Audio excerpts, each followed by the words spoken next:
चलिए हम ये सबसे पहले अपना पेपर डिस्कशन करते हैं थोड़ा बहुत, जो भी डाउट्स होंगे वो। Question number 1, how will you define the potential energy of charge Q at a point in the presence of field due to any static charge configuration. ये पता है मैंने उस दिन पेपर से पहले आपको पढ़वा दिया, फिर भी बच्चे सही नहीं लिख के आ रहे हैं। कोई एक आध बच्चे ने ही सही लिखा होगा। कोई वर्क डन लिख रहा है तो ये नहीं लिख रहा किसका work done. Work done by external force लिखा तो ये नहीं लिखा कि equal and opposite to electrostatic, है ना। कोई ये लिखे आया, सब कुछ लिखे आया, वो ये नहीं लिख के आ रहा कि इन्फिनिटी को हमने क्या माना है, 0 लेवल। इतनी गलतियाँ उस दिन बताने के बाद भी क्यों कर। किसी को मैंने दे दिया 1 नंबर, ज़्यादातर चीज़ें लिख रखी है, 1 नहीं लिख रखी, किसी को आधा नंबर पर, तो ये हाल रहा है इसमें। क्वेश्चन नंबर 2, 2 स्टेटमेंट्स आपको दी हैं। असर्शन, पहली स्टेटमेंट इक्विपोटेंशियल सरफेस। भाई ये मैंने आपको जो आपका एनसीईआरटी का उसका डी पार्ट था, कौन सा था क्वेश्चन नंबर 27 या 34? 34 के डी पार्ट का डायग्राम आपको दे दिया है उन्होंने। एनसीईआरटी बुक में जो आंसर दिया था वो यही लिखा है, लेकिन वर्ड्स में लिखा है, डायग्राम नहीं लिखा है। ठीक है, यहाँ हमने विद डायग्राम आपको दे दिया कि भाई क्या है क्या नहीं। क्लियर है ना ये चीज़? ये तो सही है। रीजन में एक स्टेटमेंट लिखी है, electrostatic field line need not be normal. गलत है ना, वो तो हमेशा ही क्या होती है, परपेंडिकुलर ही होती है। तो ए स्टेटमेंट सही है, दूसरी गलत है, तो आंसर आ गया सी। कोई गड़बड़ है किसी की चेक में? सही है। 3, in some cases the whole charge of a body can be transferred to the other body through conduction. ऐसा कब होता है? ऐसा कब होता है कि होल चार्ज ट्रांसफर किया जा सके? जब दो कंसेंट्रिक पेयर्स हो, मान लो, ठीक है, Q1 Q2, आप इनको कनेक्ट कर दोगे तो सारा चार्ज चला जाएगा। या फिर 2 पैरेलल प्लेट्स हों, एक पे Q और एक पे, कनेक्ट करते ही सारा का सारा चार्ज ट्रांसफर होगा। तो 2 एग्जाम्पल तो है ही हमारे सामने, ये हमने पढ़ा होगा ना डिस्टेंस, और ये भी एनसीईआरटी का क्वेश्चन है। तो पूरा चार्ज ट्रांसफर किया जा सकता है कंडक्शन, सही है ये बात। दूसरा, if a body, charge body gets connected to neutral identical body through connecting wire, the charge gets equally distributed on both the body. सही है गलत है? बिल्कुल सही है स्टेटमेंट भी, लेकिन इसका उससे कोई लेना देना नहीं है, तो आंसर क्या बनेगा? बी। ठीक है ना। तो क्या इस वजह से मतलब ऊपर वाली बात सही हो पा रही है? इसका ये रीजन थोड़ी है। अगर कुछ ऐसा होता, चार्ज तब तक ट्रांसफर होता है जब तक पोटेंशियल ना इक्वल हो जाए, तो भी हो भी सकता था, मे भी, चलो इस वजह से, लेकिन ये तो कुछ बन ही नहीं रहा ना। एक्चुअली असर्शन रीजन में सबसे ज़्यादा कन्फ्यूजन ही तो होता है जब दोनों स्टेटमेंट्स ट्रू, क्योंकि उनमें कई बार हमें किसी एंगल से लगता है ये रीजन है, कई बार लगता है नहीं रीजन है, तो ये कन्फ्यूजन हो जाता है। लेकिन इसमें तो रीजन है ही नहीं। Question number 4, case study. अब इसमें बताया गया कि इक्विपोटेंशियल सरफेस क्या होती है क्या नहीं होती है। ये क्वेश्चन तो एक्चुअली मैंने ही आपके लिए वही बना के दिया था, 3-4 पार्ट्स। यूँ नहीं था कि ये कोई आया हुआ सवाल है, आए हुए तो खैर पहले भी नहीं है केस स्टडी वाले, ना ये किसी सैम्पल पेपर में था। कुछ अलग अलग कॉन्सेप्ट्स को यूज़ करवाने के लिए यहाँ 4 पार्ट दिए गए। पहला, ई वेक्टर दे दिया किसी भी इलाके में और बोला है आप एक डिस्टेंस dl चले हो इस डायरेक्शन में, डायरेक्शन दे दी इस डायरेक्शन में। पोटेंशियल इंक्रीज होगा, डिक्रीज होगा, कांस्टेंट रहेगा या साइन चेंज कर जाएगा? साइन चेंज का तो हम बता ही नहीं पाएंगे। इंक्रीज डिक्रीज ये कैसे बताते हैं? आप ई डॉट डी एल कर लो, ई डॉट डी एल। अगर वो पॉजिटिव आए तो मतलब आप ई की डायरेक्शन में जा रहे हो, ई के अलोंग इधर उधर जा रहे हो, तो पोटेंशियल डिक्रीज होगा। अगर E dot D L negative आए तो पोटेंशियल इंक्रीज होगा, और ई डॉट डी एल 0 आ जाए तो कांस्टेंट। इसमें कितना आ रहा है? तो एक पेपर आप लो,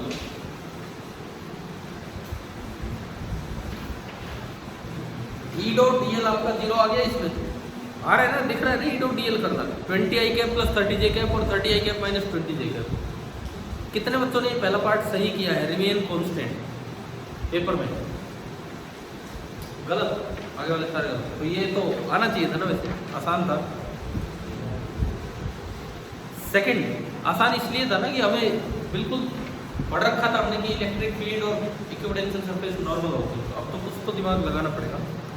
second, the direction of electric field intensity is the direction in which the potential पहली बार डिक्रीज करे, और थोड़ा भी इधर उधर जाओगे तो कम रेट से डिक्रीज करेगा, बिल्कुल उसके अलोंग चलोगे तो मैक्सिमम रेट से। इसका रीजन ये है, आपका फॉर्मूला होता है dV equal to minus E into D R into cos theta. यहाँ से आपने dV बाई डी आर निकाला, dV by D R minus E cos theta. Minus का मतलब ये डिक्रीज हो रहा है, माइनस का मतलब पोटेंशियल डिक्रीज हो रहा है।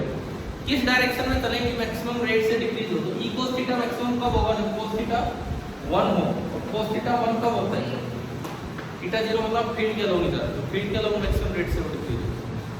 ठीक है, नेक्स्ट थर्ड, वॉल्यूम टॉ है charges which produce a potential. अब ये सवाल क्यों दिया था कि जनरल सी बात है, कभी भी अगर पोटेंशियल 1/r² पे डिपेंड करेगा तो इसका मतलब किसकी वजह से है, डाइपोल पे, फार पॉइंट से, ठीक है ना। डाइपोल पे डाइपोल है तो उस पे टोटल चार्ज कितना हो जाएगा, वहाँ पे 0 हो जाएगा। कौन कौन बच्चा सही करके आया, थर्ड का सी, इधर से किसी ने नहीं किया, तो इन्हें कुछ बच्चों ने यार डी लगा रखा था, मुझे नहीं पता क्यों लगाया डी, लेकिन शायद हमने आपको बता दिया था कि डाइपोल की ये अप्रोक्सीमेशन है ना। फोर्थ, अब ये जो एक्सप्रेशन है, देखो ये भी एक तरह से एक नया सा सवाल है, मान लो नहीं करवा तो रखा है, करवा कब रखा है, तो मैं यही तो कह रहा हूँ, वो मैंने क्वार्टर पोल वाला क्वेश्चन करवाया था, उसमें करवा दिया। हाँ,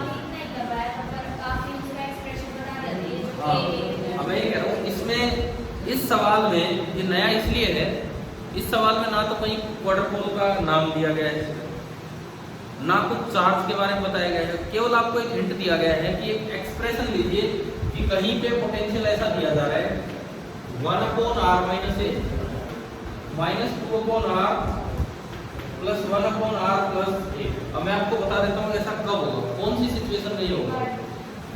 एक ऐसा अरेंजमेंट आपका है, यहाँ चार्ज रखा है -2q, यहाँ q और यहाँ भी q, और q की वैल्यू है 1/9 × 10⁹ तब बनेगा ये। आप देखो ना, अब आप किसी भी r डिस्टेंस को देखते हो, इसकी वजह से -k × 2q/r, और मैंने q की वैल्यू 1/k ले ली, q की वैल्यू 1/k ले ली हमने, तो k × q कितना हो जाएगा, 1 हो जाएगा, समझ रहे हो। इसीलिए ऊपर उसमें ओनली 2 आगे बैठ गया डिवाइड बाई r। इससे कितनी दूर है, इससे पूरा 2 है, उससे r माइनस है, इसकी वजह से होगा kq/r माइनस है, kq तो 1 है अपॉन r माइनस है, और इसकी वजह से kq/r प्लस है। तो आपको ये विजुलाइज करना आना चाहिए, तो क्वार्टर पोल वाला अरेंजमेंट है। अब देखो मैंने जानबूझ के थोड़े ऑप्शन आसान दिए थे आपको, ये तो याद था कि क्वार्टर पोल में हर पॉइंट पे r³ पे डिपेंड करता है नीचे, तो मैंने पूछा इसमें कि a की पावर ऊपर m आएगी और नीचे r की पावर n, तो r³ भी अगर याद है, ऐसे कितने ऑप्शन है जिनमें n की वैल्यू 3 दे रखी है, एक ही ऑप्शन, तो ऊपर वाला अपना भी चेक करो तो हो जाएगा। लेकिन मैंने उस दिन शायद करवाया और ऊपर a² आया होगा, q × a², वो क्वार्टर पोल मोमेंट बनाया था ऊपर 2q × a², कुछ इस तरह का है ना। मतलब यार ये आया नहीं है इस तरह से सवाल, लेकिन आ सकता है, ये मैं आपसे कह रहा हूँ। कहाँ पे है, फिर वही बात मैं क्या कह रहा हूँ, एनसीईआरटी वाला तो मैंने करवाया ही था। एनसीईआरटी में आपको चार्ज की अरेंजमेंट दी जाती है, एनसीईआरटी में चार्ज की अरेंजमेंट दिखाई जाती है और उसकी वजह से पोटेंशियल पूछा जाता है। उसी सवाल को थोड़ा मॉडिफाई करके मैंने यहाँ डाला है। अब इसमें बच्चा आधी बार तो यूँ कंफ्यूज हो जाता है, इसमें कहीं नहीं दिखा रखा है कि चार्ज कॉन्फ़िगरेशन कौन सा है, समझ रहे हो ना। तो आपको खुद अंदाजा लगाना होगा कि कौन सा चार्ज कॉन्फ़िगरेशन है, किसकी वजह से पोटेंशियल ऐसा लिखा जाता है, तो वो तो एक क्वार्टर पोल होता है। अगर आपको याद है वो क्वार्टर पोल है, तो आप डायरेक्ट आंसर देके आ सकते हो कि क्वार्टर पोल में तो 1/r³। This question is based on NCERT question number 22, है ना, 22 था वो, उसमें मैंने थोड़ा सा मॉडिफाई करके दिया था आपको। और क्या ये उस दिन टेस्ट से पहले करवा दिया था, करवाया था उस दिन डिस्कस टेस्ट से पहले बताया था, तो बहुत से बच्चों ने सही किया है 2 और 3। किस किस का सही हुआ है हाथ ऊपर कीजिए। क्या करिए 1 and 1 तो तुक्का ही लगा देते हैं, खाली कैसे होगा। फिफ्थ क्वेश्चन नंबर 5 देखो, इसमें बहुत बच्चों ने मिस्टेक ही की। 1000 ड्रॉप है, सेम चार्ज है, पोटेंशियल V नोट है हर एक का। 1000 ड्रॉप है, एक पे चार्ज Q मान लो, एक का रेडियस R मान लो, इसका पोटेंशियल K की R होगा, तो हर एक का पोटेंशियल कितना है V नोट। ऐसी 1000 ड्रॉप है, ठीक है। तो उन सबको मिला दिया, उन सबको मिला दिया तो टोटल चार्ज तो कितना हो जाएगा 1000 Q।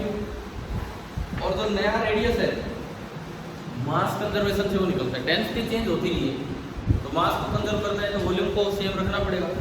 पहले 1000 ड्रॉप है तो 1000 इंटू एक का वॉल्यूम 4/3 पाई R³ बराबर इस अकेली का वॉल्यूम 4/3 पाई कैपिटल R। 4π/3 से गया 1/3 पावर लोगे तो वो जो कैपिटल R आ रहा है वो आ रहा है 10R, कैपिटल R आ गया 10R, और ये इस पे टोटल चार्ज है। एक का पोटेंशियल इतना था, अब अगर मुझे इसका पोटेंशियल बताना है V K into Q 1000 Q divided by 10R, 0 से 0 की तो 100 टाइम्स आ गया।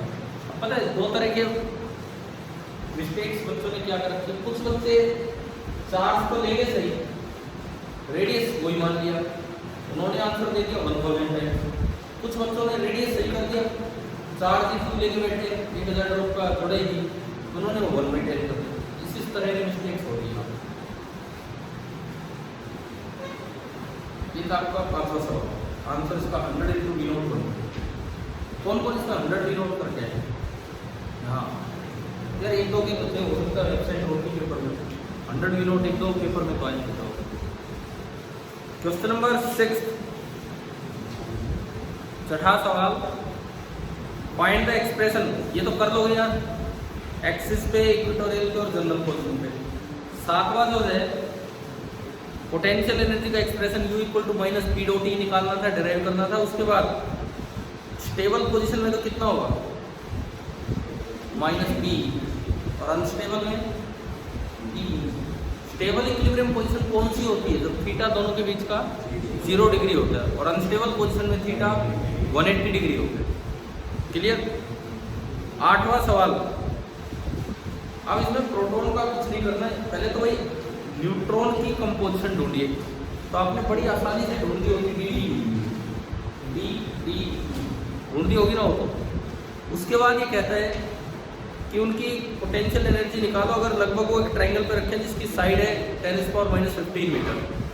अच्छा, एक और भी लिखा था नीचे, डेराइव द एक्सप्रेशन, मतलब आपको 3 वाला एक्सप्रेशन डेराइव भी करना था क्योंकि 5 नंबर का सवाल है।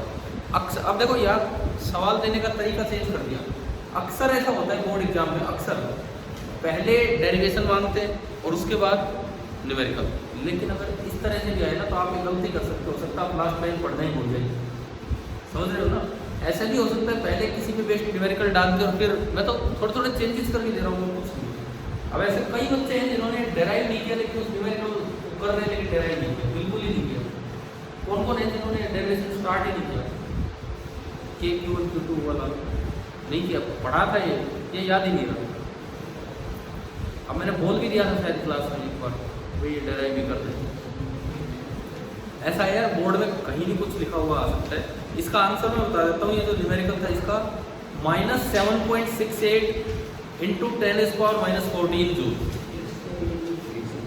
-7.68 इंटू 10⁻⁻14 जूल, ये इसका आंसर।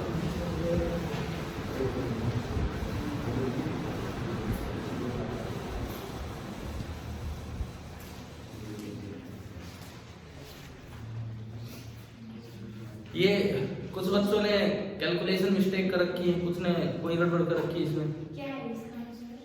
-7.68 इंटू 10⁻⁻14। कोई बच्चा k की वैल्यू 9 × 10⁻⁻9 लेके चल रहे हैं। मतलब ये छोटी छोटी मिस्टेक्स आप लोगों के ही पेपर में k की वैल्यू कितनी लेते हैं 9 × 10⁻9, वाले रखिए 9 × 10⁻⁻9। अब ये संजना वाले पेपर में एक क्वेश्चन पूरा कर रखा उन्होंने और एक भी नंबर नहीं मिला। पोटेंशियल एनर्जी वाला था ना, 3 नंबर था। देखो एक बार उसमें ये क्वेश्चन नंबर 7, क्वेश्चन नंबर 7 पूरा सवाल कर रखा है लेकिन एक भी नंबर नहीं मिला। एक माइनस की मिस्टेक शुरू से चला दी और वो लास्ट तक चलती रही होगी। हर वो एक्सप्रेशन दोनों गलत दे दी। फिर स्टेबल पे तो लिख रही है वो -p ना +p, अनस्टेबल पे p। तो ये एक मिस्टेक से 3 नंबर गए थे, है ना भैया ऐसा पेपर में। और ये k की वैल्यू मुझे नहीं याद, किस बच्चे ने 9 × 10⁻⁹ ले रखी है, वहां हमने क्या कर रखी है।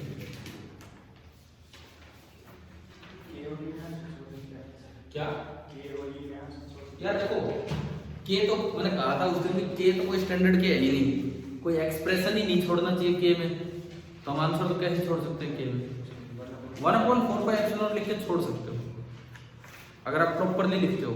लेकिन होता क्या है, जब अगर r की वैल्यू ना दी होती तो बात ठीक थी। अब इन्होंने r दे रखा है, 10⁻⁻15 मीटर, तो कैलकुलेशन मुश्किल होती नहीं है, इतने सा ही टाइम है। बाकी छोड़ भी दो तो उसके नंबर इतने कटते नहीं है, बट k में नहीं छोड़ सकते।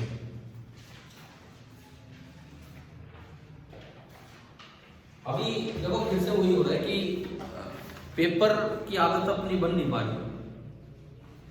एक पोटेंशियल चैप्टर था, मैंने इसमें वो सवाल नहीं दिए, बाउंड्री कंडीशंस नहीं दी, वो भी मैंने नहीं पूछा आपसे कि पाथ इंडिपेंडेंट है वर्क डन। मुझे लगा फिर से पता नहीं आपको ध्यान है नहीं, r कैप थीटा कैप थोड़ा सा मुश्किल हो जाता है। मतलब पढ़ के आए हो ठीक है, नहीं पढ़ाए तो नया बच्चा कर ही नहीं सकता उसको, ऐसा काम हो जाता है। तो फिर भी यार ये तो काफी कम नंबर है। अब जो 10 से कम नंबर ला रहे हैं इस समय, खैर कोई दिक्कत थोड़ी, 3 महीने आराम से कभी पढ़ना शुरू कर देना, 3 महीने अभी तो पूरे। फिर ये मतलब ये टेस्ट लेने चाहिए हमें कि नहीं लेने चाहिए, ये भी तो बताओ। एक दिन भी जाता है हमारा, मैं इसलिए पूछ रहा हूँ कि टेस्ट में चाहे मैं उस दिन कर दूँ 1.5 घंटे, लेकिन वो दिन तो गया, उसमें आगे तो मैं नहीं पढ़ा रहा हूँ, उसी का ही कुछ रिवीजन होता है। अगर आप देना चाहें तो हम ये टेस्ट कंटिन्यू करेंगे, अब अगला कैपेसिटेंस पे होगा, फिर जब भी होगा। दे रहे हो ना? और ये नंबर 10 से कम तो आने का मतलब ही नहीं होना चाहिए। ठीक है, एक मिनट थोड़ा पढ़ के जाना। और ये घर के काम टेस्ट वाले दिन मत किया करो कुछ भी, इसके अलावा अगली बार नहीं।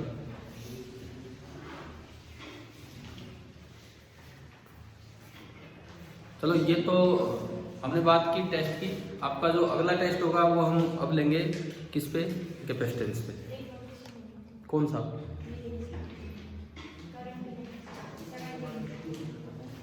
कौन सा सवाल? 17 क्वेश्चन ये पूछ रहे हैं।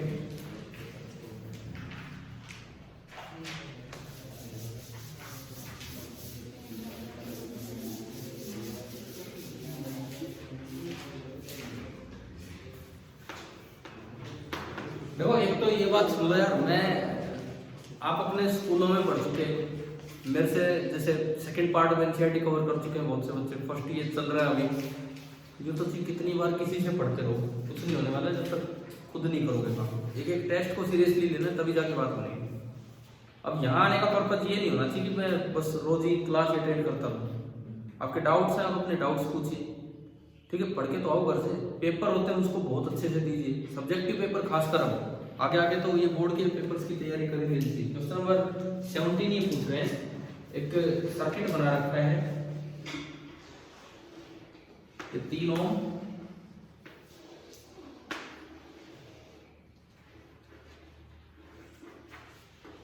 ये 3,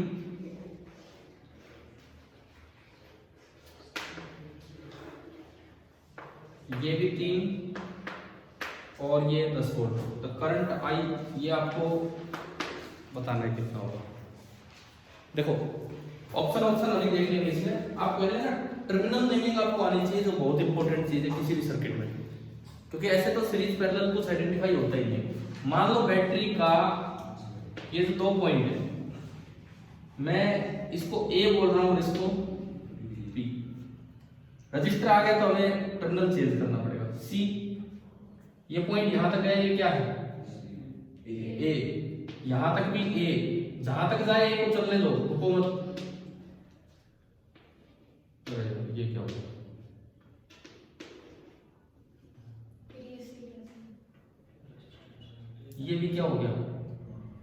ए, समझ में आ रहा है क्या?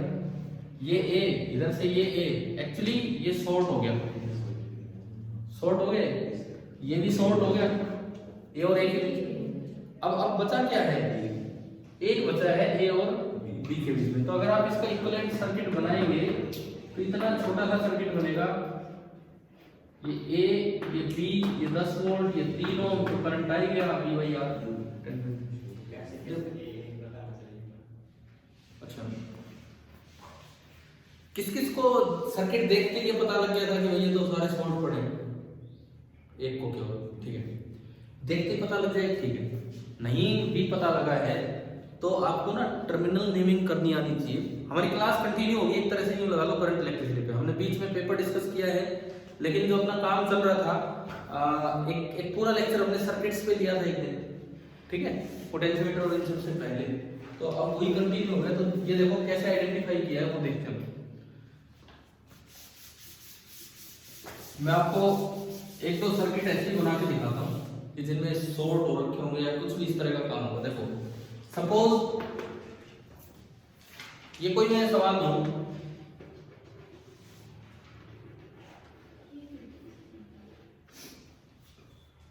ये 3 रजिस्टर आपको दिए हैं आर,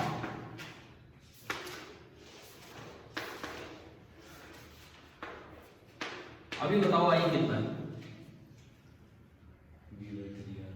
V/3R, तीनों किस में है? सीरीज में, तो R इक्वल 3R, तो आई हो गया V/3R।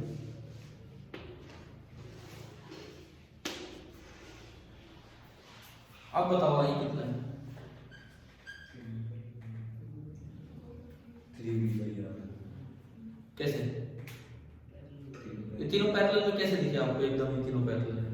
अब मैं वही समझाता हूँ, ये एक ऐसा कॉमन सर्किट है जो अक्सर बच्चों ने कर भी रखा होता है, ठीक है, इसलिए भी दिख जाते हैं। नहीं तो तरीका क्या होता है, आप अपने टर्मिनल्स के नाम लेके आगे बढ़ो। मान लो ये ए है बैटरी का और ये बी है, देख लो ये ध्यान से, ये ए चल रहा है, जहां तक भी चले ए को चलाओ।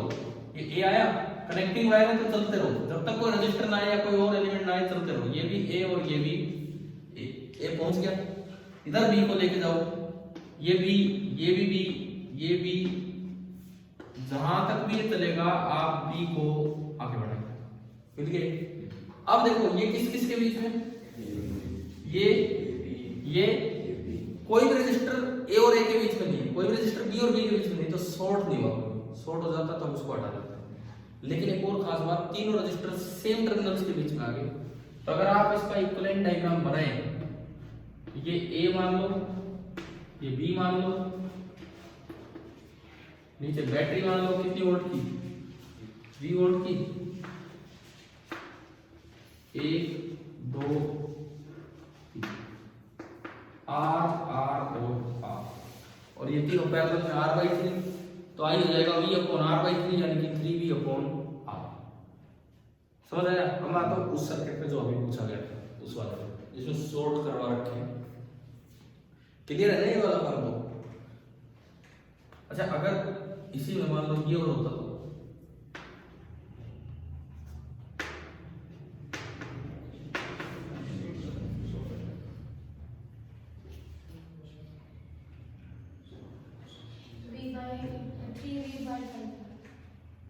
कैसे? वो दोनों सीरीज में होंगे वो। एक मिनट नहीं,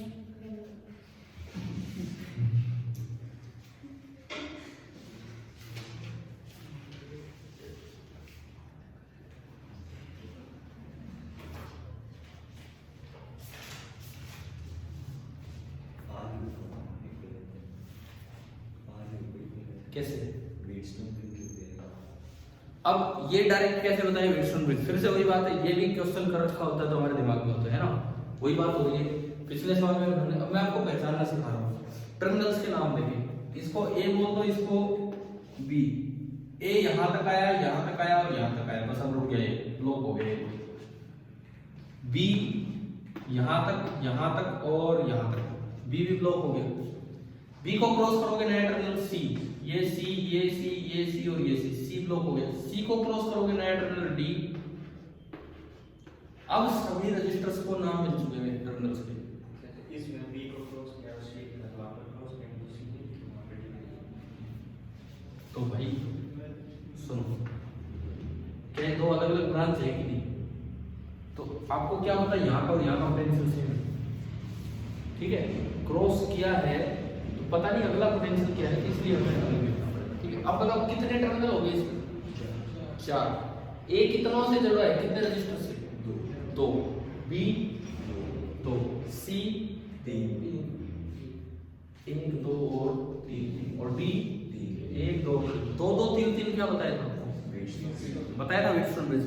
अब इसको आप सिंप्लीफाई करें तो जो 2 और 2 वाले हैं वो तो इधर और इधर बनाओ, और जो 3 और 3 वाले हैं वो सी और डी ऊपर और नीचे बनाओ, है ना। अब एक एक करके ले लो, ये आर किस किस के बीच में? ए और डी। ये आर ए और सी,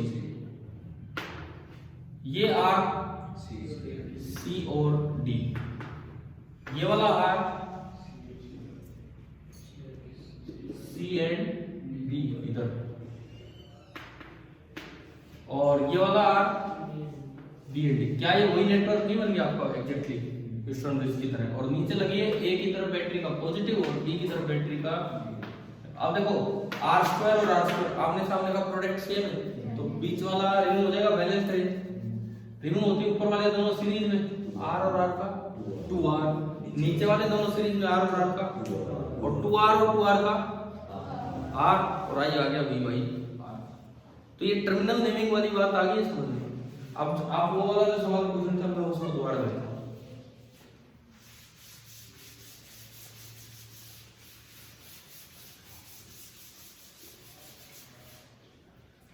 देखो इनका सवाल कुछ ऐसा था, इधर एक रजिस्टर है R,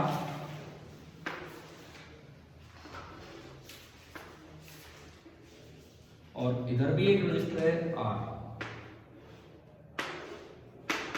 और एक रजिस्टर R यहां लगा था, तो 3 वोल्ट था, उसको छोड़ो, बस ये बना दिया मैंने, ऐसा था।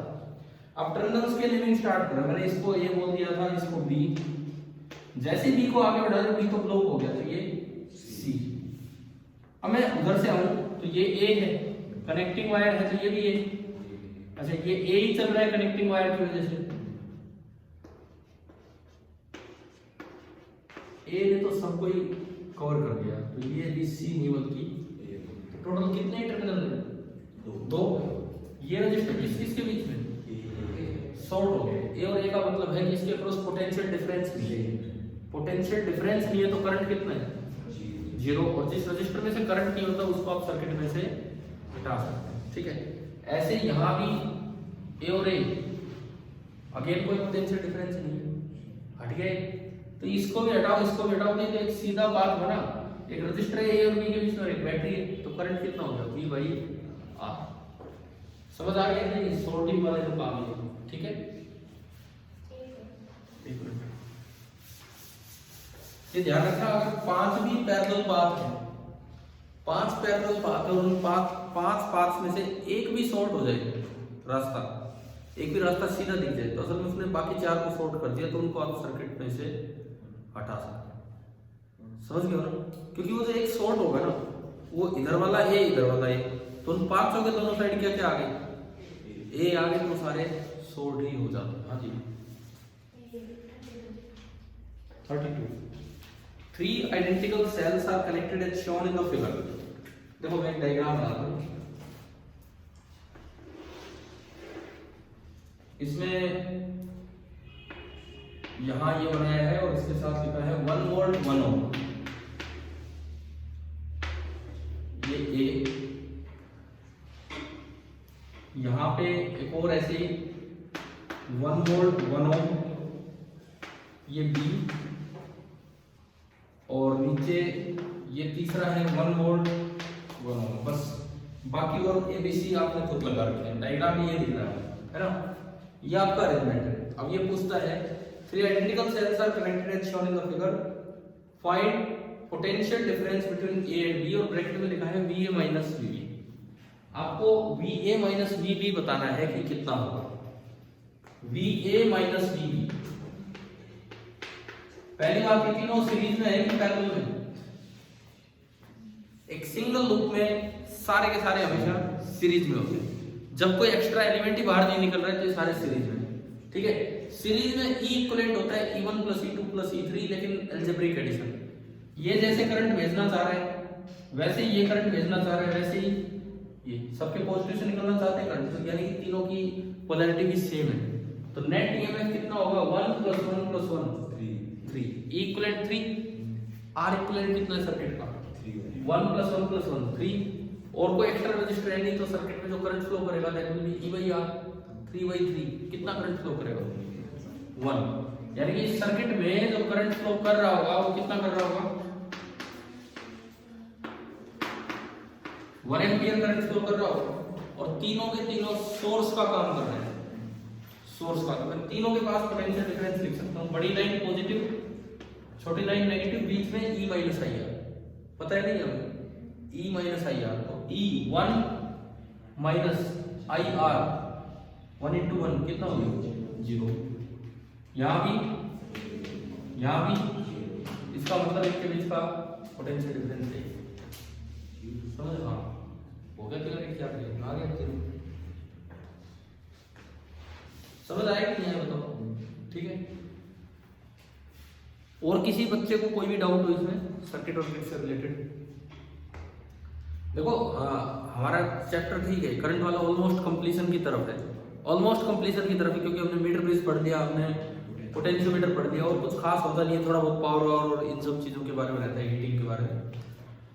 आप यार ये बोर्ड एग्जाम की तरफ थोड़ा ध्यान दीजिए, और खासकर ये जो ऐसे जो सब्जेक्टिव पेपर हैं इनसे ही आपके नीट जेईई मेंस की तैयारी होती है। इसमें आधा तो पेपर ऑब्जेक्टिव ही भरा रहता है आपका, और हो सकता है कुछ नए सवाल बन भी जाए इस तरीके से, जैसे ये जो केस स्टडी है वो तो 4 ऑब्जेक्टिव दे रहा है आपको, और उनमें कुछ 2 तो नए भी बन ही सकते हैं हर बार कि किस तरह के सवाल है, ठीक है।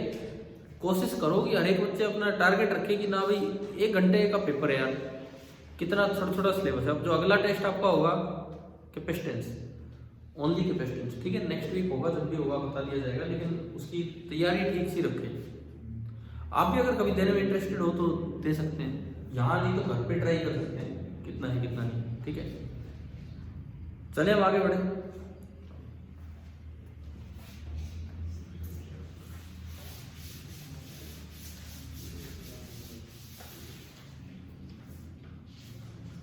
और कोई डाउट है क्या? चलो फिर आगे, ठीक है। कौन सा करंट वाला पार्ट आगे बढ़ाइए, ठीक है। आगे उसमें कितना बचा कुछ रह रहा है, माइक्रोस्कोपिक पार्ट अभी स्टार्ट हुआ है तो वो पार्ट बचा है। और इसके अलावा एक सेकंड देख लो, मैं माइक्रोस्कोपिक में क्या बचा है।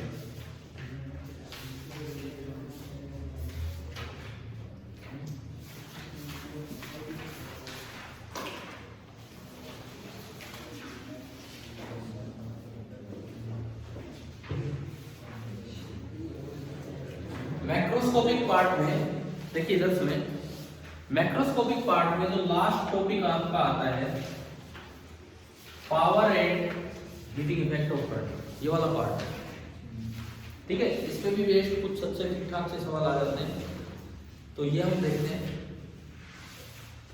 मान लीजिए कोई भी एक सोर्स है, सोर्स कह रहा हूं, कोई लोड है जिसकी रेजिस्टेंस कितनी है R, और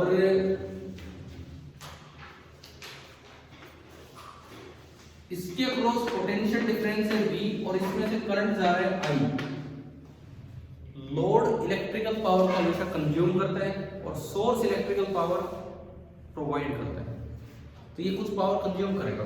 पावर मतलब energy consume per unit time, ठीक है। वो एनर्जी ये इलेक्ट्रिकल से किसी और फॉर्म में कन्वर्ट कर देगा, बल्ब है तो लाइट में, क्लियर है ना, इस तरह से, हीटर है तो हीट में, इस तरह से। तो पहले तो आप ये बताओ पावर का कौन सा फॉर्मूला यहाँ वैलिड है, I² R या V²/R, या दोनों, या ये पढ़ेगी फॉर्मूले ये वाले। 10th क्लास के एनसीईआरटी बुक में ना जब ये इलेक्ट्रिसिटी आता है ना, वो पहला ही चैप्टर आता है, उसमें पहला ही क्वेश्चन आता है उस चैप्टर में, चैप्टर 12 है शायद इलेक्ट्रिसिटी, कि इनमें से कौन सा पावर का एक्सप्रेशन नहीं है। 4 ऑप्शन ऐसे एनसीईआरटी ने बना के रखे हैं। अरे बताओ पावर कैसे लिखी जाएगी यहाँ पे, I² R या V²/R, यानी कि power is equal to I square by R and power is not equal to V square by R. यही कहना है शायद आपको। क्यों? पहले मुझे इसका जवाब दो, ये क्यों? सेम हो चाहे डिफरेंट हो चाहे कुछ हो, एक रजिस्टर के पास अगर वोल्टेज V है, एक रजिस्टर में से करंट आई जा रहा है, तो जो power rate of consumption of energy होती है that is equal to V into I।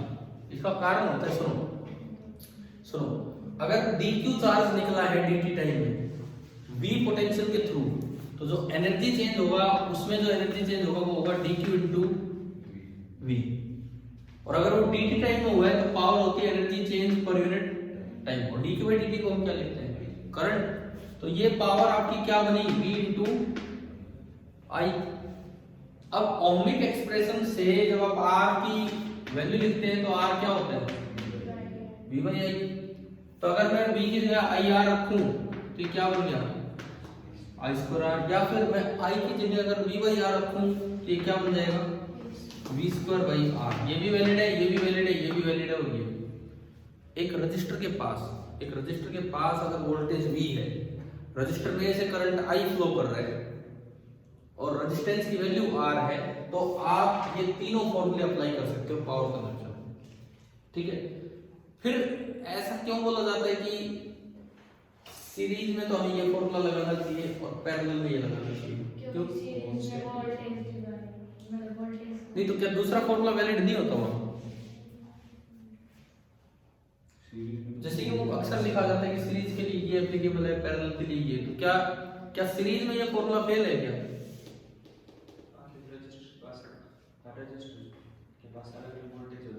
ठीक है, देखते हैं एक बार। मैं सीरीज में लेता हूं इनको। देखिए एक बार हम सीरीज में ले रहे हैं, पहले वो देखते हैं। मान लो ये दो रेजिस्टेंस है सीरीज में, एक R1 एक R2। आपने वोल्टेज अप्लाई की कितनी? V। आपने वोल्टेज V अप्लाई की,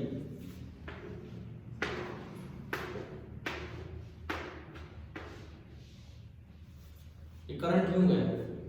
ठीक है, करंट जो है वो तो दोनों में से सेम है, लेकिन वोल्टेज डिवाइड अलग अलग होगी। यहां तो कुछ अलग होगी V1 और यहां कुछ अलग होगी क्या? V2। अब अगर मैं P1 लिखना चाहूं, पावर कंज्यूम्ड बाय रजिस्टर 1, तो मैं तीनों फॉर्मूले अप्लाई कर सकता हूं। पहला फॉर्मूला V इनटू I जो कि होगा V1 इनटू I तो सेम है। दूसरा फॉर्मूला I स्क्वायर R तो बना I स्क्वायर R1। और तीसरा formula V1 square upon R2। ये भी नहीं ले लेना, ये नहीं, वो ऊपर जो गया वो। सिमिलरली जब आप दूसरे पे जाओगे तो P2 वो भी क्या होगा? V2 इनटू I, या फिर I स्क्वायर इनटू R2, या फिर V2 स्क्वायर बाई R2। तीनों के तीनों फॉर्मूले वैलिड हैं, लेकिन जो कंपैरिजन होता है किसने ज्यादा पावर कंज्यूम की, रेजिस्टेंस आपको दे रखा हो, बस ये पूछा हो हाई रेजिस्टेंस ने ज्यादा पावर कंज्यूम की या लो रेजिस्टेंस ने, तो आप इस फॉर्मूले से रेशियो निकालो तो R आ ही नहीं, इस फॉर्मूले से रेशियो निकालो तो V कट नहीं रहा। लेकिन अगर आप बीच वाले फॉर्मूले से रेशियो निकालते हो, बीच वाले फॉर्मूले से, तो P1 बाई P2 कितना आ रहा है? R1 by R2। केवल बस रेशियो निकालने में काम है, बाकी तो आप कोई सा भी लगाओ। ठीक है, आप कह सकते हो कि P is directly proportional to R, यानी सीरीज में वो डिवाइस ज्यादा पावर कंज्यूम करेगी जिसकी रेजिस्टेंस ज्यादा है। छोटा सा क्वेश्चन मैं इस पे लेता हूं। आपके पास दो बल्ब है, एक 100 वॉट का बल्ब है, ठीक है, और एक 200 वोल्ट का बल्ब है। एक 100 वोल्ट का बल्ब है, एक 200 वोल्ट का बल्ब है, rated at the same voltage.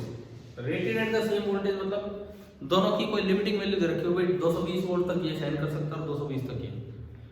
दो बल्ब है, एक 100 वोल्ट का, एक 200 वोल्ट का, rated at the same voltage, they are connected in series in a circuit. Which bulb will consume more power, 100 watt bulb or 200 watt?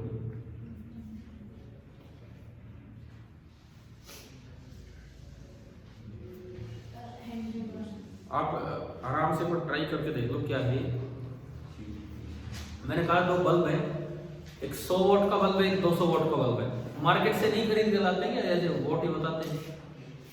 उनकी rated voltage fix है, वे ज्यादा से ज्यादा दोनों इतनी वोल्टेज सहन कर सकते हैं, और दोनों को सीरीज में लगा दिया तो which bulb will consume more power? 100 volt का बल्ब ज्यादा रोशनी देगा या 200 वोल्ट का बल्ब?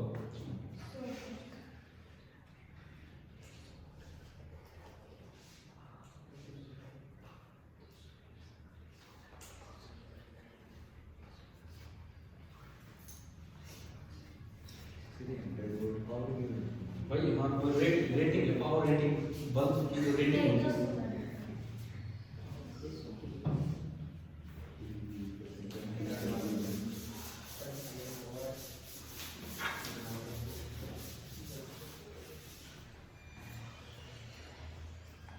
एक्चुअली कंफ्यूजन बहुत ज़्यादा है ना, छोटे छोटे सवालों में कंफ्यूजन बहुत ज़्यादा है। इधर देखो, कोई भी अप्लायंस होता है, जैसे ये बल्ब है, बल्ब की एक वोल्टेज होती है, वोल्टेज जो लिखी रहती है 100 और 200, उस वोल्टेज को मैं कह रहा हूँ W। वो पावर होती है। वोल्टेज ज़्यादा से ज़्यादा इतनी पावर ये सहन कर सकता है, ठीक है, maximum power, specified power rating, power rating बोल देते हैं। एक होती है स्पेसिफाइड वोल्टेज, ज़्यादा से ज़्यादा ये इतनी वोल्टेज सहन कर सकता है, या फिर वो नॉर्मल दी होती है, भाई नॉर्मली ये इतनी वोल्टेज पे काम करता है। दो तरीके से हो, तो पता नहीं कैसे लिख रखी होगी। अच्छा, इनका पर्पस क्या होता है? इनका पर्पस ये होता है कि अगर इस बल्ब को आपने इस वोल्टेज पे यूज किया ना, तो ये इतनी पावर कंज्यूम करेगा, ये मतलब होता है। एक बल्ब की जो रेटिंग होती है, पावर रेटिंग, वोल्टेज रेटिंग, इसका ये मतलब होता है कि अगर इस बल्ब को आपने इस वोल्टेज पे यूज किया तो ये इतनी वोल्टेज, इतनी पावर कंज्यूम करेगा। तो इससे आप इसका रेजिस्टेंस निकाल सकते हैं, बल्ब के फिलामेंट का रेजिस्टेंस। इससे आप बल्ब के फिलामेंट का रेजिस्टेंस निकाल सकते हैं। कैसे? भाई पावर का फॉर्मूला होता है V²/R। जब आप V को Vs रख दें, जब आप V को Vs रख दें तो पावर कितनी होगी? W। तो यहां से आपके पास एक रेजिस्टेंस आ गई Vs²/W। अब पता नहीं आप कितनी वोल्टेज पे यूज कर रहे हो, पता नहीं कितनी वोल्टेज पे आप यूज कर रहे हो, जितनी पे भी यूज करो R की वैल्यू ये हो। हम नहीं कह रहे आप Vs पे यूज करो, आप किसी V पे यूज करते हो, किसी V पे। मान लो इसके पास वोल्टेज V पहुंची है, तो असल में जो इसमें पावर कंज्यूम होगी, T होगी, वो तो कितनी होगी? V²/R। V²/R करोगे तो बनेगा V/Vs का होल स्क्वायर और इनटू रेटिंग देने से रेजिस्टेंस निकाल लो। रेजिस्टेंस से पावर कंजप्शन निकलता है कि कैसे? क्या समझ आ गया है? नहीं, मैंने ये कुछ नहीं किया, मैंने ये लिखा है। क्या इसमें कोई गलती है क्या? तो बस मैंने आर की वैल्यू पुट की, ठीक है। क्यों नहीं आएगा? क्यों नहीं आएगा? तो मैं आर की वैल्यू पुट करूंगा, ठीक है, कोई नहीं। ये पावर आ गई। ये तरीका होता है कि कोई बल्ब की रेटिंग दे रखी, उससे पावर। क्लियर है यहाँ पर? अब आप इधर की बात करो, सीरीज में लगाए हैं कि पैरेलल में? सीरीज में। सीरीज में आप जानते हो कि power is directly proportional to, अभी तो पढ़ा हमने, है ना? तो power is directly proportional to Vs²/W। R की वैल्यू तो यही है बल्ब की, आर की वैल्यू तो यही है। Vs, मैंने आपको बोला सवाल में कि both the bulbs are rated at same voltage, बताया था अभी, है ना? Vs सेम है, नहीं भी दिया होता, ज्यूम करना पड़ता है कई बार। तो power is inversely proportional to voltage. तो बताओ 100 वोल्ट का बल्ब ज्यादा पावर कंज्यूम करेगा कि 200 वोल्ट का? 100। सीरीज में अगर आपने 100 वोल्ट का बल्ब लगा दिया, 200 वोल्ट का, तो 100 वोल्ट वाला ज्यादा रोशनी दे रहा होगा, 200 वोल्ट वाला। मैं दोबारा आता हूँ, सुनो। Power is directly proportional to resistance, होता है कि नहीं सीरीज में? होता है। और रेजिस्टेंस का क्या फॉर्मूला होता है रेटिंग से? Vs²/W। It means power consumed by the bulb is directly proportional to this much. किस मेथड से? उससे भी यही आएगा। ना आर क्या उसको ds कटेगा, उससे हम पालन, अगर आप उस मेथड से चलते हैं P1 by P2 is equal to R1 तो होगा V स्क्वायर अपॉन W1 और R2 होगा V square upon W2, divide हो गया V स्क्वायर सेम है तो क्या W2 by W1 आ गया, आ गया। और कोई समय था मतलब जिसमें कोई कंफ्यूजन हो क्योंकि अरे तो कोई बात नहीं है, लेकिन ऐसे आ सकते हैं सवाल चल रहे। तो power is inversely proportional to voltage आ गया ना, तो बताओ 100 वोल्ट का बल्ब ज्यादा रोशनी देगा या 200 का? 100 का। लेकिन ऐसा महसूस तो नहीं करते घर में, क्यों? घर में तो 200 वोल्ट का बल्ब भी ज्यादा रोशनी दे रहा होता है, क्यों? क्योंकि घर में सीरीज कनेक्शन नहीं होते, घर में सारे पैरेलल कनेक्शन। अच्छा, आप रेजिस्टेंस इस तरह निकालने की बजाय डायरेक्ट देख के भी बता सकते हो फिलामेंट, जितना ज्यादा वोल्टेज का बल्ब होगा उसका फिलामेंट की थिकनेस ज्यादा होती है। 200 वोल्ट के बल्ब का फिलामेंट थोड़ा मोटा होगा। आप और छोटा बल्ब लो, 100 छोड़ो, वो टमाटर आते हैं मैंने देखे, वो 10 वोल्ट के होते हैं, उनको 0 वोल्ट का बोलते हैं, सुना है कई बार 0 वोल्ट का बल्ब, 0 वोल्ट का बल्ब, पता नहीं क्यों आम भाषा में 0 वोल्ट का तो कोई बल्ब होता ही नहीं है, 10 वोल्ट के होते हो, 10 से 15।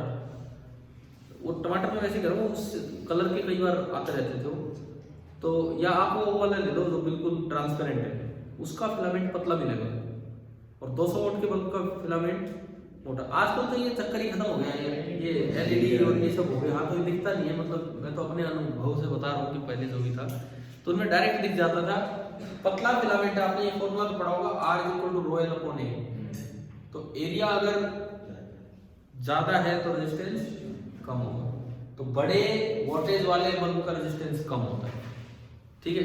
इसीलिए रेजिस्टेंस के फॉर्मूले में W कहाँ आ रहा है, नीचे आ रहा है।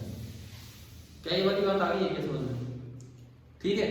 दूसरी बात, अगर मान लो बल्ब पैरेलल में कनेक्ट कर रखे हो, वही सेम सवाल, 100 वोल्ट का बल्ब ज्यादा रोशनी देगा या 200 वोल्ट का? 200 वोल्ट का, वो हम देखते देगा। उसका क्या कारण है? पैरेलल में हमने पढ़ा कि power is inversely proportional to R. पता नहीं पढ़ा कि नहीं पढ़ा, अभी नहीं लिखा है मैंने पैरेलल में, नहीं लिखा है तो भी बता देता हूँ। पैरेलल वाला एक डायग्राम बना दूंगा, सीरीज वाले पे ही था। अगर आप पैरेलल में दो बल्ब लेते हैं,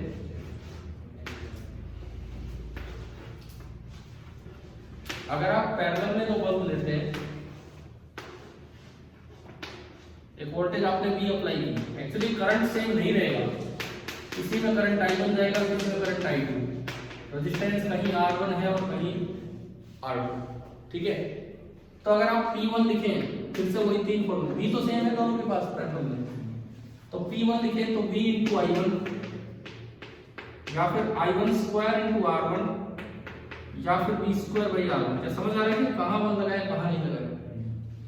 समझ आ रहा है इसको देख के? ऐसे अगर मैं P2 लिखूं, या तो V तो सेम है, V इंटू I2 या I2 स्क्वायर R2 या फिर V स्क्वायर बाई R2। बताओ कौन सा ऐसा एक्सप्रेशन है जिससे रेशियो R की टर्म्स में आ रहा है? थर्ड। सेकंड में डिवाइड करोगे तो I1 I2 ही नहीं कट रहा है, फर्स्ट में तो R आ ही नहीं रहा, तो P1 बाई P2 बनेगा R2 बाई R1। तो जो P पिछली बार डायरेक्टली प्रोपोर्शनल टू R था, पैरेलल में वो क्या हो जाएगा? इनवर्सली, ठीक है। और R की वैल्यू है V स्क्वायर अपॉन W, तो 1 बाई R कितना हो जाएगा? W अपॉन V स्क्वायर, और अगर V सेम है तो P directly proportional to W, यानी कि जिस बल्ब की वोल्टेज ज्यादा है पैरेलल में वो ज्यादा पावर कंज्यूम करेगा, जिस बल्ब की वोल्टेज कम है पैरेलल में वो कम पावर कंज्यूम करेगा। क्या ये पावर रिलेटेड ये सवाल आ रहे हैं समझ? ठीक है।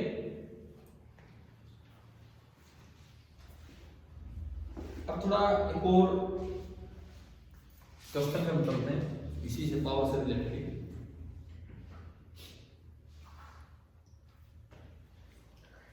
सीरीज पैरेलल क्लियर हुआ ना?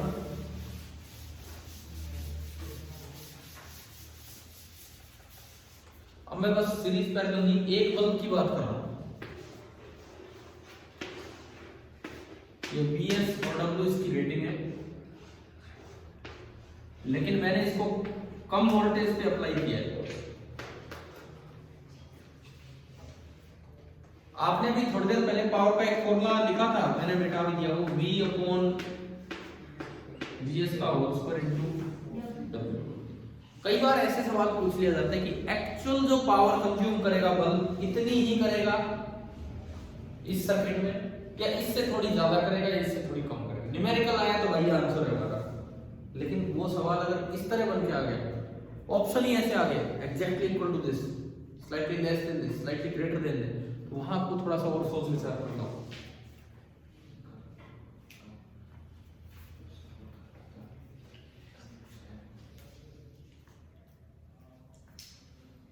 बताओ इसका क्या प्रश्न हो सकता है?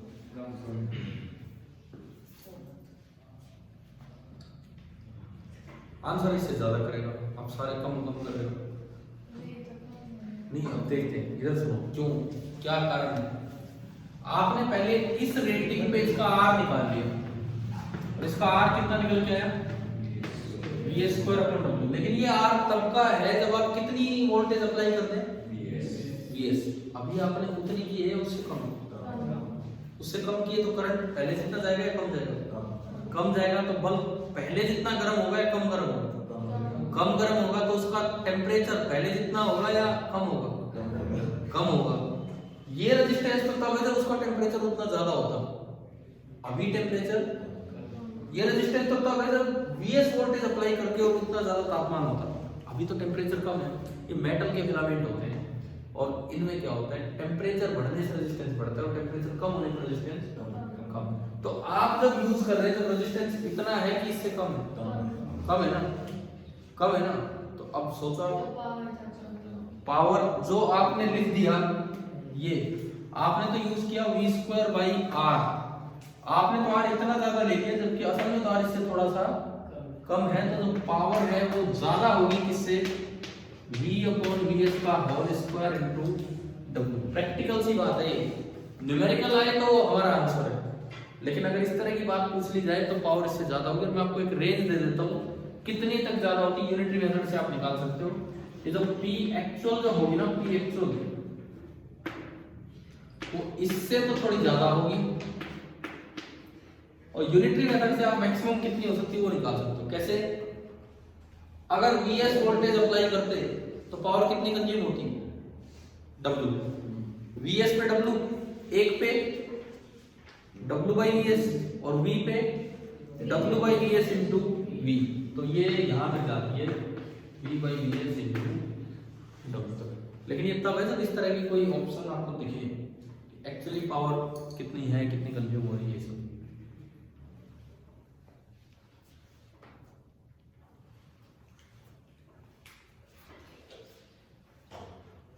ठीक है, अब ये बताओ, घर में जैसे पैरेलल कनेक्शन का क्या फायदा होता है?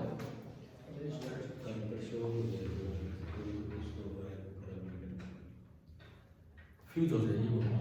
देखो, एक फायदा इन्होंने बताया, घर में सारी चीजें पैरेलल में लगी हैं, अगर एक चीज भी फ्यूज हो गई तो बाकी की वर्किंग पे कोई फर्क नहीं पड़ेगा। अगर सारे सीरीज में होते, एक बल्ब भी अगर फ्यूज हो गया ना, आप सीढ़ी लेके लगे रहते, कौन सा गया, देखते रहते भाई, पता ही नहीं कौन सा गया, सारे चेक करने पड़ते, पता नहीं कौन सी चीज खराब हो। और क्या फायदा है? सीरीज में लगाने से रेजिस्टेंस बहुत ज्यादा होता तो करंट ना के बराबर हो जाता। पंखा बस धीरे धीरे, ये तीनों गिन पाते कि यहाँ तीन ही है, ठीक है ना, अभी तो पॉसिबल ही नहीं है, लेकिन मतलब अगर चल रहा हो तो पॉसिबल नहीं होता, लेकिन उसमें ऐसा हो जाता है। ठीक है, और क्या फायदा होता है?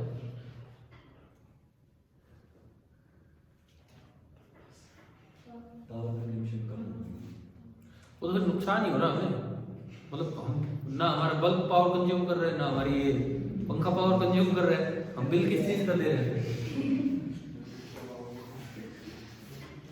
अच्छा चलो, एक और चीज मैं आपसे पूछता हूँ, पैरेलल का मतलब आपने बेनिफिट ये बताया कि किसी एक चीज के ऑन या ऑफ होने से किसी दूसरी चीज पे कोई फर्क नहीं पड़ता, पूरी वोल्टेज लेके बैठे रहते हैं। अब मैं फिर एक प्रैक्टिकल पॉइंट आता हूँ, पता नहीं आपने ऐसा देखा है कि नहीं, आज से लगभग 10 साल पहले का लगा लो, अब तो थोड़ा इन्वर्टर और सब कुछ हो गया है, अब भी ऐसा देखने को मिल जाता होगा। पहले क्या होता है, वो ये आजकल यार ये इलेक्ट्रॉनिक चौक वाली या विदाउट चौक वाली ये ट्यूबलाइट्स आ गई।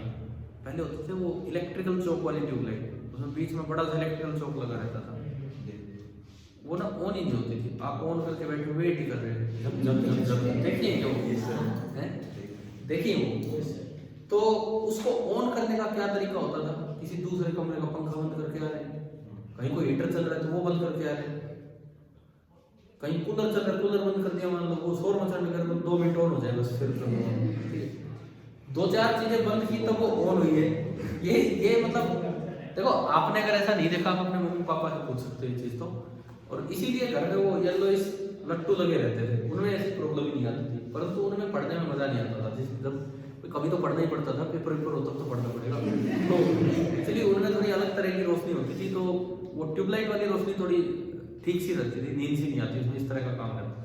तो वो ट्यूबलाइट तो ऑन करना ही बहुत मुश्किल काम था, घर की सारी चीजें बंद करके ट्यूबलाइट ऑन हो रही है। हाँ, फिर मैं बाकी चीजें ऑन कर रहा हूँ तो ट्यूबलाइट केवल थोड़ी सी चमक कम होगी, लेकिन अब मैं यहाँ ये पूछना चाह रहा हूँ, दूसरी चीज के वो यहाँ होने से इसमें फर्क क्यों पड़ रहा है, जबकि तो पैरेलल में है। पैरेलल का आप यही तो फायदा गिना रहे हो, पैरेलल का आप यही तो फायदा गिना रहे हो कि किसी एक चीज ऑन है ऑफ है, छोड़ो इसके पास तो जो वोल्टेज है वो है, क्या करंट से तो कोई फर्क नहीं पड़ता है भाई, ये चीज इतने वोल्ट पे ऑन होनी थी, इतने वोल्ट पे होगी। देखो करंट का कैसे फर्क पड़ सकता है, अगर सब चीजों के पास 220 वोल्ट आ गई, मुझे क्या मतलब मेरे पड़ोस में कौन है पैरेलल में, भाई मेरे को 220 वोल्ट मिली तो करंट मेरे में से आएगा अच्छा खासा। पहली बात इस चीज से एग्री हो, ये जो मैंने बताया ऐसा होता था, तो ये क्यों, इसका क्या कारण है, किसी दूसरे अब भी होता हो यार, अगर ऐसी कोई चीज है, कोई और चीज। अरे घरों में अब भी ऐसा होता है, वो ट्यूबलाइट की बात छोड़ो, कोई हैवी अप्लायंस ऑन है तो उसको बीच बीच में बंद करना पड़ता है, बाकी चीजों पे लोड पड़ रहा है, इन्वर्टर की चीजें लाते तब भी वही ये हो ही जाता है। ये हमारे इस कमरे में एसी लगे, उस कमरे में एसी लगे, वो चला दो तो ये नहीं चलता, ये ऐसा है, मतलब वो चला दो तो ये नहीं चलता, इस तरह का हाल है। वो ना चलाओ तब भी नहीं चलता वैसे ही तो वो देख अलग पर मतलब जो मैं बता रहा हूँ तो मतलब ये फर्क पड़ता है, लेकिन इसका कारण बताओ आप। पैरेलल का जब आप फायदा बता रहे हो कि किसी दूसरे से इधर उधर कोई फर्क, इसका कारण सुन लो, सुनो इधर सुनो। जो रियल सोर्स होते हैं आइडियल नहीं, उनकी कुछ इंटरनल रेजिस्टेंस भी होती है।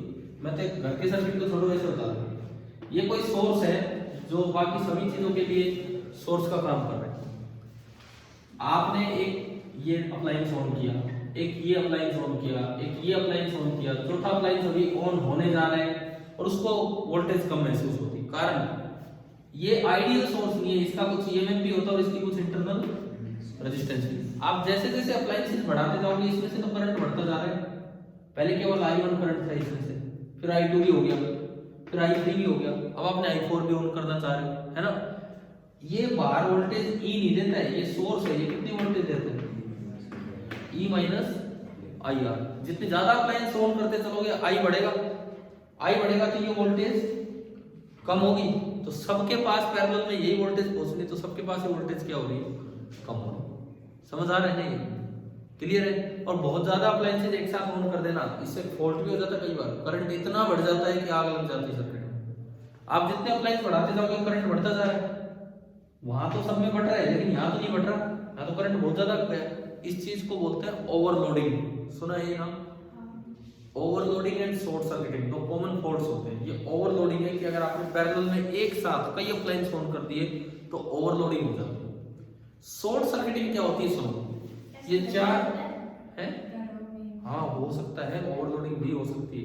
आप ध्यान ही नहीं दे रहे, ध्यान ही नहीं दे रहे, सारी चीजें ऑन करके बैठे तो ओवरलोडिंग हो सकती है, या तो फिर बिजली की वायर अच्छी हो घर में, इस तरह से ओवरलोडिंग यार बहुत कॉमन चीज है। अगर देखो पहले एसी वैसी नहीं हुआ करते थे, आज भी हमने तो घर पे तो नहीं लेकिन यहाँ इंस्टीट्यूट में तो लगाई है, तो कई बार ऐसा हुआ है इन एसी की वजह से, इनके थोड़ा लोड ज्यादा है, जो वायर आती है ना वायर वो अलग लगानी पड़ी। अब ये खंबे से लेके यहाँ तक अलग वायर लगवानी पड़ी, इसलिए कि इधर एसी लगा हुआ तो वो वायर तो सहन ही नहीं कर पाती इसके लोगों को, ओवरलोडिंग। एक दूसरा फॉल्ट है शॉर्ट सर्किटिंग।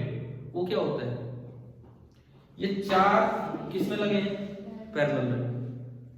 अब मान लो कहीं पे कुछ ऐसा हो जाए कि कोई नट बोल्ट लूज हो गया, यार ये आजकल तो बड़े अच्छे अच्छे से बोर्ड आने लगे। पहले पुराने बोर्ड आप देखोगे ना घरों में भारी वो कसे रहते थे, इधर से देखें वो, उनमें क्या होता है, कोई बच्चा अपने आप ही कलाकारी कर रहा है घर का ही देखो सीरीज में क्या है। अब उसने खोल दिया, उसने वो बाहर वो तो निकाल दिया, लेकिन एक वाशर होता है अंदर गोल सा एनुलर रिंग, वो तो अंदर गिर जाएगी अगर अंदर कोई है तो। अगर अंदर इस तरह का वो अंदर गिरी, वो वाशर जाके ना इस तरह से सेट हो गया, यूं इस तरह से जाके सेट हो गया कि इन दोनों वायर्स को टच कर गया। और वो एक मेटल है कि एक पांचवा रास्ता मिल गया करंट को जाने का, और ये मेटल है, इसकी कोई रेजिस्टेंस ही नहीं। तो क्या इन पांचों ने इसको शॉर्ट कर दिया कि नहीं? शॉर्ट करती ये रेजिस्टेंस तो बेकार होगी, एक तो वो सारी चीजें ऑफ होगी। दूसरी बात, शॉर्ट होते ही करंट बहुत ज्यादा हो जाता है, और कितना हो जाता है E बाई R, ये इतना ज्यादा करंट हो जाता है कि ये भी आग लगा देता है। बहुत बार ऐसा होता है शॉर्ट सर्किटिंग से फैक्ट्रीज में आग लग जाती है, जिनसे डेथ भी हो जाती है इस तरह। तो ओवरलोडिंग, शॉर्ट सर्किटिंग, ये तो कॉमन से फॉल्ट है। ओवरलोडिंग फिर भी हम कंट्रोल कर सकते हैं, शॉर्ट सर्किटिंग तो एक डिफॉल्ट बाय डिफॉल्ट ही हो जाता है इस तरह। ठीक है, चले हम फिर आगे कम उसको खोलेगा तो वो गिरेगा नहीं, तो फिर और नहीं, और कोई रीजन, और दूसरा रीजन बताता हूँ। ये सामने कोई डिवाइस है, सपोज कीजिए ये डिवाइस है, ये इधर इसके दो टर्मिनल्स हैं, एक इधर और एक इधर। मेरे पास दो वायर आ रही है, एक साइड हाई पोटेंशियल, एक साइड लो। दोनों के ऊपर वो बाहर की कवरिंग है, अंदर तो अलग अलग रहती है, कोई रेड कोई ब्लू। हम इसको बड़े ध्यान से लाकर बस यहीं पे थोड़ा छीलते हैं, रेड इस साइड लगा दिया, ब्लू इस साइड। आपने बहुत अच्छा काम कर रखा था। ड्यू टू हीटिंग वो अंदर पिघल गया इंसुलेटर, ड्यू टू हीटिंग वो अंदर पिघल गया इंसुलेटर आपस का, रेड और ब्लू अंदर से पिघल गया। क्या दोनों लाइव वाइट और वो जो न्यूट्रल वाइट टच कर गया आपस में, टच करते फिर वही बात है, करंट क्यों जाएगा वही इतना लंबा घूमने, क्या एक रास्ता मिल गया नहीं करंट को शॉर्ट, तो ये भी शॉर्ट हो गया। तो शॉर्ट सर्किटिंग तो बाय डिफॉल्ट होती है। घर में अच्छे वायर्स अगर आपने यूज कर रखे हैं तो शॉर्ट सर्किटिंग के चांस कम होते हैं। एक दिन बस एक लास्ट बात आज की बता रहे हैं, मैं जैसे जब कॉलेज में जब पढ़ता था तो मेरी ब्रांच भी यही थी, मैंने बीटेक की थी तो इलेक्ट्रिकल इंजीनियरिंग। तो जो स्टार्टिंग फर्स्ट सेम होता है उसमें एक थे हमारे प्रोफेसर धिंगड़ा, नाम था उनका, सरनेम होगा प्रोफेसर धिंगड़ा, वर्कशॉप हेड वही थे। तो भाई एक दिन जब तो यार 12वीं करके बच्चे गए, सारे छोटे छोटे बच्चे पढ़ रहे हैं, क्या है क्या नहीं, छोटे थे आपसे बड़े थे, आप तो प्लस टू में। तो एक्चुअली वो पहली बार देखे थे प्रोफेसर कैसे होते हैं भाई, वो अपने कुछ कुछ बोले जा रहे ये है वो है। तो बोले घर में कोई करंट वरंट की बात थी, तो एक बच्चे ने बोल दिया, मैं और वो स्टूडेंट पीछे बैठे हुए थे, तो वो बच्चा हिसार से था, तो उसने बोल दिया, बोले सर नहीं सर कई बार करंट आ जाता है बारिश के दिनों में, और असल में आ भी जाता है। अभी देखा स्विच बोर्ड ये करंट वरंट कई बार दिखते हैं घर में दीवार में। तो भाई सर को गुस्सा आ गया उनकी बात, उन्होंने उसको खड़े हो, और हम दोनों ही साथ थे, मुझे भी बुला लिया उसको, ठीक है, मेरे को हाँ वो पानी का मग्गा दे दिया, वहीं उनका पीने का रखा था, बोला चलो जाओ स्विच बोर्ड। अब वो इतना येलो स्विच बोर्ड, वो कॉलेज 1969 का है शायद 1969, मतलब हमें लग रहा है ये तो टूटने वाले। गवर्नमेंट कॉलेज है। देखो आपने पुराने हॉस्पिटल देखे होंगे, आजकल नए हॉस्पिटल अच्छे तरीके से बनते हैं, पुराना कनीरा में दोनों हॉस्पिटल है, पुराने हॉस्पिटल आपको लाल लाल ईंट दिखती रहती है, ऐसा हमारा कॉलेज था। हाँ मतलब वो वैसा था हमारा कॉलेज, वो पुराने हॉस्पिटल के जैसा, वो रेड ईंट और उस तरह से दिखती रहती थी, कोई लिपाई नहीं कुछ नहीं। तो अब भाई वो उसमें ऐसा लग रहा है हमें, तो हम हाथ बढ़ा दें तो टूट जाएगी। अब मुझसे कहा इसमें पानी फेंको, उस लड़के पे नहीं, इसमें स्विच बोर्ड में। देखो उसमें भी मुझे डर लगा कि यार पानी फेंकने में ही करंट ना लग जाए, फिर भी चलो मैंने हिम्मत करके फेंक दी। अब मुझसे बड़ा काम उसको करना था, मतलब इसको टच करके भाई उसका तो बुरा हाल हो गया, क्योंकि वही कह रहा है घर में करंट आ जाते हैं। बोले नहीं सर करंट आ जाएगा, तो बोले कोई बात नहीं, बारिश खूब आई है, टच करिए, इसमें पानी गिरा दी, उसने गिरा कोई करंट नहीं लगा। तो इसका क्या कंक्लूजन निकाला, वो सर कहते हैं इसको, बोले इसका मतलब तुम्हारे पापा ने बहुत ही घटिया किस्म का मटेरियल लगा रखा अपने घर में, नहीं तो ऐसा कभी नहीं हो सकता। पर चलो जो भी था, कल हम आगे कंटिन्यू करते हैं इस काम को, ठीक है।